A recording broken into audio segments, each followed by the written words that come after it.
غوڅ سیاسي دریځ. اسلامي امارت د دوحې ناسته کې د ګډون په برخه کې محتاط دی. د باختر اطلاعاتي اژانس مبصر تر همدې عنوان لاندې په کړې تبصره کې ویلي دوحه کې د افغانستان په اړه د ملګرو ملتونو راتلونکې ناسته کې په افغانستان کې د حاکم مشروع او افغانانو ته د ټولمنلي نظام یعنی اسلامي امارت استازو ته هم بلنه ورکړل شوې او کابل هم دغه بلنه په دې شرط منلې چې ناسته کې به د افغانانو افغانستان او دلته د حاکم مشروع نظام ګټې خوندي کیږي. د اسلامي امارت مسؤلینو ویلي چې دوی د ملګرو ملتونو له لوري وړاندې شوې اجنډا ته په کتو په دغه ناسته کې د ګډون پریکړه کړې او که چیرې اسلامي امارت پوه شي چې ناسته د افغانستان د خلکو او نظام په ګټه نه ده نو ګډون به پکې لغوه کړي. د مبصر په اند د افغانستان په اړه ناستو کې باید ملګري ملتونه دغه څو نکتې په پام کې ونیسي. لومړی دا چې اسلامي امارت د افغانانو له منځه راپورته شوی نظام دی او افغانان یې د خپلې خاورې د حاکم په توګه مني،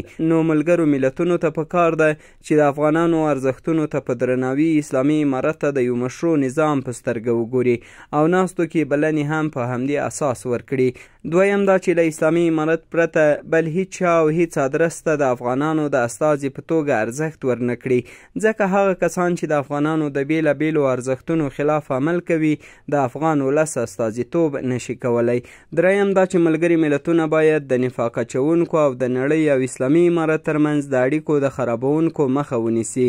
لکه ریچارډ بینټ او نور چې د افغانستان د خلکو د دښمنانو خبرو ته غوږ ږدي او هڅه کوي د افغانستان او نړۍ اړیکې خرابې او یا هم له منځه یوسي. په تبصره کې زیاته شوې تاریخ کې داسې پاڼې نشته چې وښیي اصیل افغانان فشار ته تسلیم شوي، لکه څنګه چې پوځي فشار ته ځواب ورکړ او اقتصادي فشار سره دا د مبارزه روانه ده. دغه ډول سیاسي ډګر هم در واخلئ چې انشاءالله د اسلامي امارت استازي به ښه په بریالیتوب پکې ولوبیږي.